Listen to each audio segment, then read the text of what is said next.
Hello, everybody. What's up, man? My name's Johnny. This is episode 5 on what's going on in my world here. I got little notes on my phone. So an update. Today will be kind of short too, man. Not too many things are happening, but I'm not trying to have too long of a distance in between episodes. They're not exactly scheduled because my schedule is a little out there. But I saw this one. It said episodes added frequently. I think that's kind of my jam. I'm gonna run with that one. So I'm gonna drop these down as frequent as I can. One note for all of you listening, watching, whatever. I just want to thank you. Last week, episode 4, in total, hit 50 views and streams, downloads or whatever. I think I put it on my Snap. Johnny G is me. It's my Snap, dude. It's pretty fun. It's just me snapping my dog, watching her yell at me. A lot of my kids stuff on there, and just some personal derp stuff. I see something funny, be like, haha, add to the story. Anyway, River Street, I found out that I had to call 3 different phone numbers. First, I went to the land records of Oneida County. They were super nice people, man. The Civil Service Department, happy to help you, It's wild. I'm like, Dad, I don't want this to be too much of a trouble. I'm looking for an age for a house that's not even mine, And the people are like, yeah, whatever, man, I'll help you out. So anyway, the land records told me that I need to hit up the assessor and that this house isn't in the town of Rhinelander, which is super cool because towns and townships or cities and townships have different rules and different people. Seeing as it's in the town of Crescent, which is outside of the city of Rhinelander, somebody wouldn't necessarily, educational purposes only, wouldn't necessarily need to pull permits, right? Because the city guy isn't there because it's the township, right?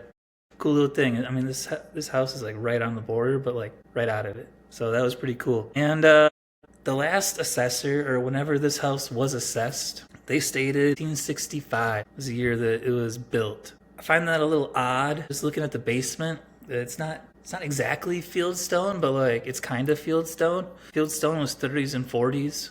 And then I just got a little bit more advanced in the 50s and 60s. So me and that gentleman were talking about it, and I was like, bro, but the basement. He's like, I get it. And so probably looking somewhere between 1965 and 1940, all right? It's a cool house, and that's the only information I could find on it. Had a couple showings.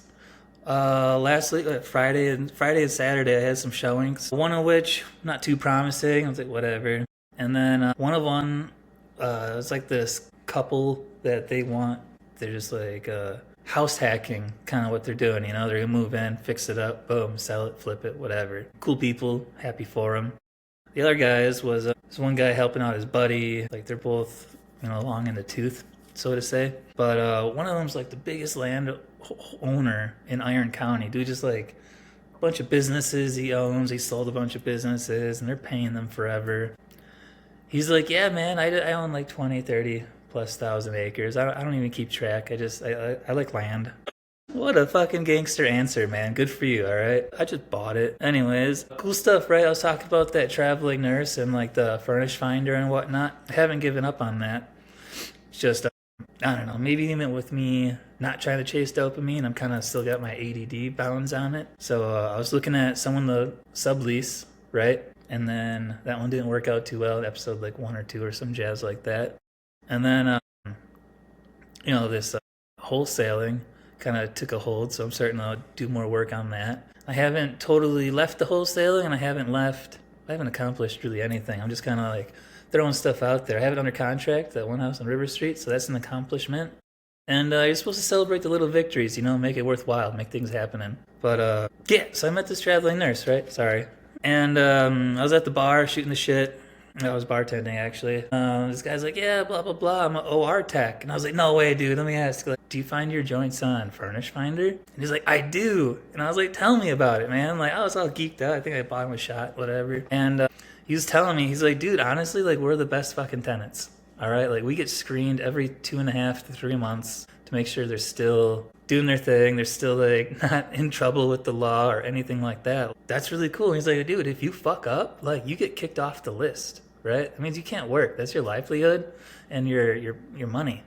They are I don't want to say good people. There's probably bad people, good people, whatever. But they don't run amok. You know what I mean? They're not fucking your shit up. Like that other house, he's like, dude, 8,000 damages, 10,000 damages. I'm like, that sucks. He has some riffraffs, you know? That totally sucks. But I was really excited about that. He said it's pretty cool, so it's probably just the universe telling me I'm on the right path. You know, I gotta find another one, find another place, and figure that out. What day is today? Today is Tuesday. Nothing too special. I'm kind of doing a little maintenance work, putting up some snow fencing, like, cause you know, winter is coming. Anyway, everybody, these rentals that I work on, they're kind of slow right now. This is like the low season in a touristic town, and so it's after summer, so it's starting to get cold. Like today, the high is like 45 degrees, right? 3 days ago, 70. I don't like it either. But and we put up the snow fencing and whatnot to cover up like drains, septic tanks, the leach beds, the vent pipes. Some of these snowmobilers, man, they got more money than sense, you know. They're just gonna send it right over this big hill. You know what they're gonna hook up with? One of their skis, the vent cap from the septic, flip over, ass over tea kettle, you know, maybe break something, and then that would be probably a lawsuit. So we put all this fencing up and make it like clear on where to ride, you know, because you can't see anything in winter. Not roads or the driveways or stuff like that, trees generally. But so he's kind of like bang against the snow fencing and the trees, and we just kind of have paths for the snowmobiles, you know, because if they're all off the lake, they're all banging out of the bars and shooting their fastest time on the ice. But so that's what I might do later today. Tomorrow, my boss, right? He actually had a sit down with me yesterday. He texted me out of nowhere, right? I haven't talked to this dude in like well over a month. He's like, we should have a meeting. I'm like, fuck. Dude, my till wasn't off. Like, I haven't lost my cool. Like, I don't think I did anything wrong. I'm just overanalyzing for the next like 3 hours, right? And in between that time, my kid's mom hit me up. It's just like, yo, she's a little sick. You want to pick her up from school? And I was like, definitely, you know? So she got to hang out with the boss and me. And it was super cool, man. It was like a one-on-one. He was just like, how are you? Talking about me, obviously. And I was like, I'm making it, man. You know, I'm just making it. And it was cool because he offered me something kind of neat. Like, he's never led me astray so far. He knew that I was struggling because, like, you overheard a conversation. I was not cussing out. I was talking to my insurance guy, and, like, my mortgage company didn't pay my insurance, my homeowner's insurance, or however that worked out. I paid them, and, like, there's a disconnect somewhere in the money trail, and then I got reprimanded for it. Like, shit. So I had to deal with that. And the same day, right? My other insurance guy called, or I think the same guy calls me, right? I had my house and my truck on. And he's like, dude, your vehicle insurance is about to expire, man. This damn thing was like $300 a month. I was spending over $300 a month in bank fees. They said I didn't have enough money, so they took more. And like, it was a bad time for me, man. Super bad timing. And he saw that and he hooked me up with a bartending gig to help me get a little extra scratch during the week. So that was really cool. And then that just escalated in me, like cutting most of my credit cards out. I didn't pay something, so I went to collections, right? And then there was I'm just doing a lot better. I've been buying full tanks of gas. It's the little things in life, man. All right, like, short story. Another time I had a meeting with my boss in the middle of winter, and I had my old Audi wheels for sale on Marketplace. And this guy was like, dude, I need them, blah, blah, blah, blah. It's the only Audi in the area. I was like, I know, mate, I know. And I had a meeting with Blaze, and then I left. My kid's there too. We're having dinner. And before I could make it to the meeting, I grabbed one of my gas cans. I think it was my 2-stroke. And I threw like a half gallon in. That's all I had to my name. I had $0. Like, he already told me he was buying me dinner for me and the kid. And I'm so strapped right now. Like, I'm running on a prayer that this guy is going to pay me the money for these tires so that after this meal I might be able to make it across the street and go to the gas station. Put like $20 in to make it to payday, right? Like that was a rough day. She started up, the truck did. Like, I'm very excited. And I made it across the road. Like, I left and I tossed these guys these tires like right in the parking lot. And he gave me the money, and like the biggest sigh of relief, right? Because like I probably wouldn't have been able to get home to my house, which is like 12 minutes away. You know, so I needed that, $300? Like, that was make or break at that moment in my life. But now, like, full tanks. Like, I know it sounds stupid to those that are doing well, you know, but like I said, the mini victories, the little insurance or a little pillow that I got, you know, and like I absolutely love it. Being that I'm a contractor, I can write off my fuels, so that's pretty cool. $100 a crack, so it's like once a week, maybe one and a quarter, like whatever. I'm doing a lot of driving, a lot of hauling, definitely. But so he hit me up about this meeting, and he's like, "Hey, how's your health? What's good?" You know, and I tell him like, "I'm doing alright." I'll tell you guys too, like I'm doing all right. Body's doing a lot of weird things, man. I'm trying to figure this shit out. I got a good like system at home with my dialysis machine. I prep it when I'm getting ready for bed, and it has to prime, get all the air out. Then I plug it into this catheter, this like tube coming out of my stomach, and then it just does its thing while I sleep, you know? I haven't sleeping like shit, all right? It just sucks. The hose thing doesn't quite bother me, but it makes this like god-awful noise, right? Like I don't even like sleeping with the TV on, the music on, nothing. Just pitch black, dark. If I'm really, really quiet, I can hear my dogs chewing on a bone, or I can hear my daughter. She likes her little sound machines. I got her on rain sounds on Alexa, something like that. And she loves it. I don't care, dude. Enjoy. Have a great sleep, you know? Dream of her. She talks about dreaming of unicorns and stories and everything else. And like, I love hearing that. But yeah, so like I've been sleeping like dog shit, throwing music on to try to cover up the sound of this thing. Like, so I hear it like pissing in the bucket, which is like the drain side of things. And then it just makes these irking noises. And it's obnoxious, right? And on the drain, I don't know, I feel like I went over this because it's something pretty relevant in my life. There's a fill when it fills up my the stomach cavity, you know, this area here. And then when it drains, it actually sucks it out, right? The only thing I feel is like this big yank on my fucking dick, all right? Like I'm not happy, I'm not excited, and it's like 2 steps below excruciating, you know? Not a little fun drunk little like nibble, but no, dude, like just standing still, but I feel this pull on the vein from the inside. And that's the only way I can describe it. I don't wish that on anybody. Like, good for you that you're not in it, because like this is dumb shit, dude.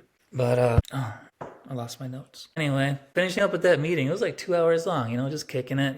He offered me this new thing. I'm gonna bring it up on the pod probably in the next episode when I know a little bit more about it.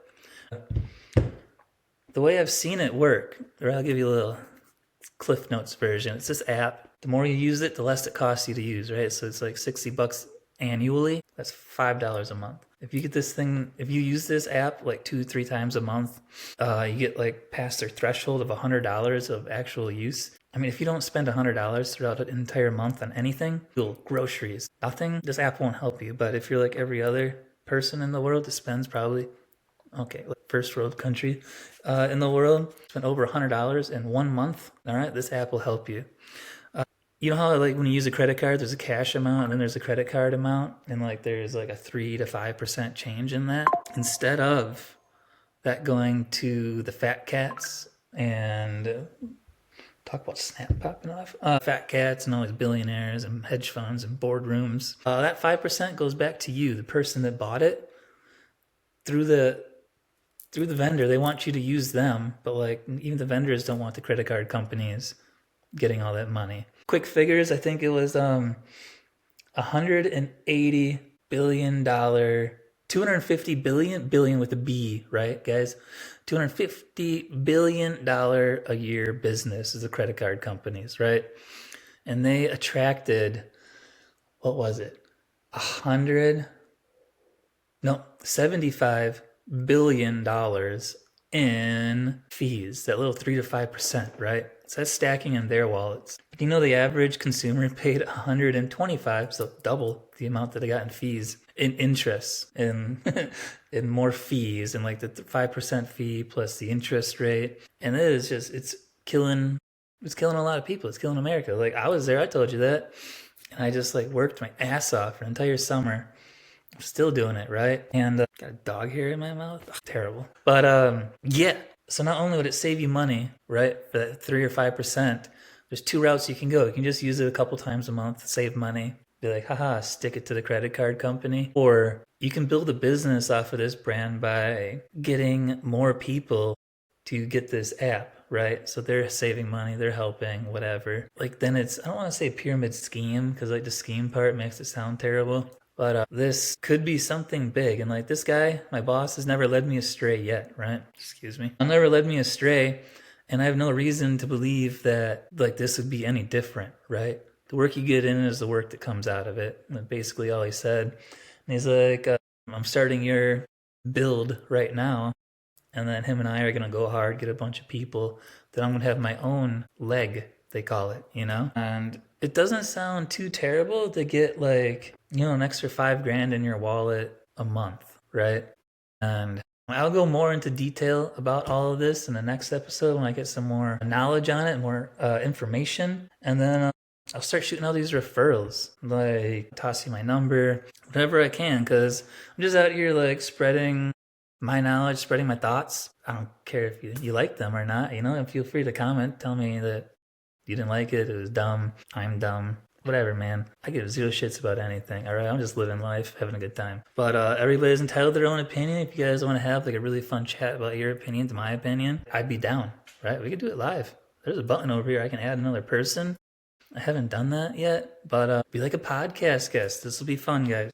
Be really fun. But about that app, I have a meeting tomorrow with one of the founders, my boss, and like 2 or 3 other people, right? It is guaranteed that like the total net worth of that room that I'm gonna be in is in like the fuck you money area, all right? Like that's pretty cool because I don't have that net worth, but there's probably gonna be 5 or 6 people there, millions of dollars in net worth, and like that's the kind of shit you need to get yourself in front of. Those are the kind of meetings that you want to be in.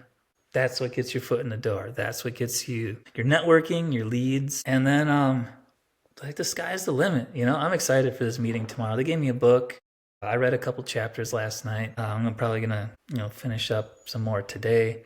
I don't know if you can hear it or not, but my dog is just whining at the door. I let her out of here. I kept her out of this room because she whines. Oh, she's a husky. She just whines. She wants attention all the goddamn time. That's enough. Come on, man. I lose my train of thought. So that's my Wednesday meeting. I'm pretty stoked about that. It's like 7 o'clock, so I have all day to do whatever. My Friday looks pretty busy. Friday is the 24th. If you guys remember, that date's kind of significant. That is when I am trying to close on my River Street property. Not only that, but I have a kidney appointment, right? It's like 45 minutes away. And before that appointment, I got my kids' conferences. Yeah, right, that's what it is. 9 a.m. on a Friday, right? She has the day off of school. So does her mom because she works there. That's not my week, so they'll probably be hanging out. Happy for them, but like, yeah, right? So I got conferences at 9. Hopefully that's like a half hour or so I can bang out to like Minocqua, Woodruff area. Fly out there for my like bi-weekly. I have like 2 kidney appointments a month now. One's for labs and one's actually like a big thing with like all of my nurses and like the head nephrologist. Dialysis? I think the dialysis, not nephrologist. Yeah. And they're just telling me how I'm doing, and I'll tell them what's going on. Maybe catch them on the pod, you know? After that, right? That's only 10:30, dude, right? I'm already tired. I'm just thinking about it. Flying all the way up to the UP, like literally Lake freaking Superior. Yeah, Michigan's the other one. Yeah, Superior, right? And up to Ontonagon, Michigan. It's like hour and a half from my house. So that's probably an hour and 45 from dialysis. And then I got a showing up there for this one house I was telling you about. And I'd like to snatch this one up, put it under contract. A couple people are like, I've talked to, they had interest in it. We'll see if that stands. With me putting all this house on Marketplace and talking about like wholesaling and whatnot, I've had people just message me and be like, hey, I don't want this one, but I would want another one that needs less work. I was like, all right, you know, we'll see. This other one could need less work, so that'd be pretty neat if it works out.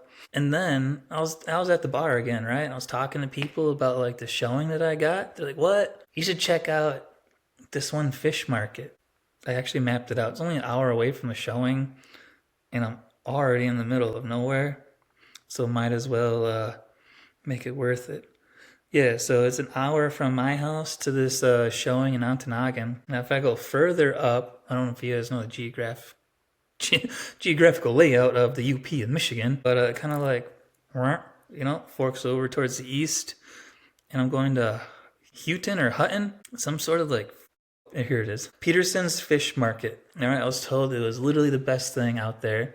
And only an hour away, and I got all day to do it. I'm pretty sure I'm just gonna check it out. It sounds fun. I like fish. I really do. Like I had my honeymoon, yeah, in Clearwater, Florida, right on the Gulf side. Man, beautiful. Every night, dinner had fresh catch of the day. I'm talking about like fish fillets that are 1.5 2 inch thicks, grouper, redfin, just incredible food. And then I had that for like 2 weeks and I just loved it. And it wasn't fried. It wasn't deep fried. It was grilled. Delicious. It was fresh. We're having fun drinks. Like just incredible food right on the water. Like this dude, their boats are right there too. So probably just warming, cooling down and whatnot. But that was pretty legit. So I came back up here and I got a fish fry because I was in it. And I got these like little paper thick pieces of deep fried things, and I was so distraught and like I was so bugged. I was like, God damn it, I forgot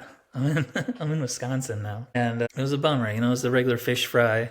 It wasn't the nice same day. It was probably frozen, shipped like 100 miles, whatever. So that's my Wednesday. No, that's my Friday. And then I'm pretty excited about that. I don't know really what else to do. I mean, excuse me, that larger landowner guy seemed interested to help his guy out, and he's just going to refi it out in 9 months after he fixes it up anyways. He's going to get all his money back. I'm doing like a BRRRR strategy, but he's going to be living in it and not renting it, so it is what it is. Right here, privacy, I can't throw the addresses out there, but these are 2 letters I just drafted up from 2 different homes that are for sale. Semi in the area, probably like 100 or so miles, and being in the North Woods, that's still kind of the area. And so these homes that have been on the market, one of them's like 600 days and the other one's like 340 days. So both over a year, simple math. And I just shot him like, hey, I'm an investor. I see this hasn't closed in forever. So if you want to accept a cash offer, I'm not saying it's cool to cut out like realtors. It's not good either. It's not professional. But if you're just throwing this fucking thing on the MLS and not marketing it, not trying to get more, all the leads got cold probably 6 to 9 months ago. That's why it's been on there that long. And dude's going to try to get paid on that for not doing anything? No, that could be my money. I could market it. I could get paid for it. I could throw it on under assignment, and sell it to another guy that wants to fix something up. So if you work hard, things come your way, and that's what I'm working at right now. And a big takeaway for this week is I think just being a dope soul, man, gets you places, all right? Like I told you, I haven't like physically, audibly, whatever. I haven't talked to my boss in like a couple months, right? He knows I was dealing with my health thing, and it's kind of a lull season because I made it past Labor Day. Like that was a big thing. But the bar was a big thing too, man. I was just working all weekend. The day before, the day after, nuts. But like I said, just being a dope soul, because he told me, and he's like, man, I like you and I treat you differently than anybody else, and I feel good about that, Not weird for all you people that think it's weird, but like he's just a human being, and he's been screwed over in his life by a lot of people, so that kind of gets you in a little sour spot. And I just worked with this guy like all summer, right, like hand in hand, and he's just like, I don't get it, dude, you're just so happy, so excited, and just being a good person. And that's it. That's all I wanted to be, man. I want to do good work, get good pay, and be a good person. Just get further, and like those are kind of stepping stones. And he's just like, I just have a good attitude, and I need to. And he's just like, fucking look at you, man. Like, you got a hose sticking out of your stomach. And you're still like, y'all want to get pizza? Like, you're smiling and everything else. And yeah, I don't really understand why I'm not like this either. I've been beaten and bruised too, man. Like, he asked me how's my personal thing going, like hitting up any ladies or anything like that. And I was like, dude, I was shirtless all summer, right? Absolutely shirtless. I don't have like a super big gut, but I don't have really big pecs to match them. So I'm just a little underinflated, to say the least. And all summer I was shirtless, man. It was great, working hard. And I enjoy just being out there like that, and like that's it. So I really love the summer and the warmth and everything. But after I got this tube in, like I'm walking around my house with a shirt on. I'm going to sleep with a shirt on. I haven't worn a shirt to bed in probably 20 years, right? Like I don't generally wear anything. After this tube, like I was almost embarrassed for myself. You know, I'm looking down, I was like, what the fuck is this? I have like so much tape residue on my stomach. It's gonna give me some trauma next year. I can almost guarantee, no, it won't, but like funny enough. It's just, I have to tape this fucking, I'll show you, whatever. So I had to tape this thing, right? Where is it? Aim it down a little, right? This plugs into the machine, little catheter, and then like this, here, look at all that blackness. Dude, that is all adhesive. I've had at least 9 to 12 inches of tape on me every day since I got that catheter put in. I don't know if I need some Goo Gone for my belly to try to get that adhesive off, but I gotta figure it out. You know, my hair's starting to grow back, so I'm ripping off my belly hair like every time I get this tape. So that's annoying, right? And like I laugh about it. Because what else is there, you know? This damn thing's keeping me alive. I've accepted, I'm grateful that like the technology is there to keep me going. And I just can't leave my daughter, man. You know? The only thing worse than like dying too soon, the word I think, right? I've never experienced, obviously, I haven't experienced dying too soon on somebody like a child. But I think the only thing worse thought of that, and my boss had it too, man. He fell out of a tree stand, he had some brain bleed and everything like that. So him and I have been in the same situation, staring down the barrel. He's got 2 kids, I got mine, and it's a real fucked up moment. It's a real shitty moment. You think you're not going to be there. I overanalyze a lot of things, and I think so. Not only was I not going to be there, not only did I like think of not being there for for her next birthday, for her driver's license, for her first heartbreak, for her first graduation, anything, man. Like that shit fucking hurts. But so I think the only I've accepted that, and I've went over that. Like I'm gonna be here for a long time, and it is what it is. But I think the only thing worse would be if she left me too soon. You know, dear family friend of mine lost one of their sons. He was following the Grateful Dead, got in a car accident, and lost their son some time ago. The fact that these 2 people are just incredibly beautiful, and just beautiful people. They were like my second family when I was growing up, a little less strict than mine. So I hung out there a lot, then I get away with shit. But they're just still kicking, you know? And then they fostered so many children thereafter. Cool people. One of them that they fostered, to this day, is still like one of my best friends in this entire world. I talk to him every week. He usually calls on Tuesdays, so I might get a call from this guy in like 5 hours, and it's legit. Like straight up, man. Like men need that shit. Somebody to what's up, you know. And I love this guy. You know, it's my best friend, one of my very best friends, and I'm excited. Other than that, that's all I really got for today's episode. Just a couple updates, keeping some people involved, keeping my promise to the people, mostly to myself, and you guys are just enjoying that promise. But yeah, thanks. I'm stoked. And the next one, not hopefully. I already sold that River Street house. I'm just waiting for the money to get there, all right? Like, know what you want, have a clean, defined thought, and it'll come to you. That's where I'm at. You get there too. Things are just going to start flowing for you. Have an amazing day. All right, and make some money. Peace.